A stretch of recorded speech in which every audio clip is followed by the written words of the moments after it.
Përshëndetje. Japmi një ushtrim si të nxjerrim faktorët nga rënja. Do të thonë rënja katrore. Rasti A.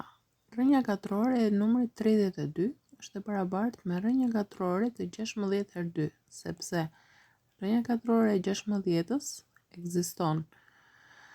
Kështu që për të thjeshtuar shprehjen e shprehim në faktor të tillë të numrave të cilëve ju gjendet rënja katrore. Kështu që rënja katrore e 32-shit është e barabartë me rënja katrore të 16 herë 2, është e barabartë me rënja katrore të 16-ës që shumëzon rënjën e 2-shit, është e barabartë me 4 rënja 2-shit, sepse rënja katrore e 16 është 4. Si rezultat, përfundimi del 4 rënja 2-shit. Vazhdojmë me rastin B. Rënja 27-ës është e barabartë me rënjën e 9 herë 3-shit, që është e barabartë me rënjën e 9-ës që shumëzon rënjën e 3-shit. Rënja 9-ës është barabartë me 3, atë si përfundim ushtrimi na dali 3 rënja 3-shit.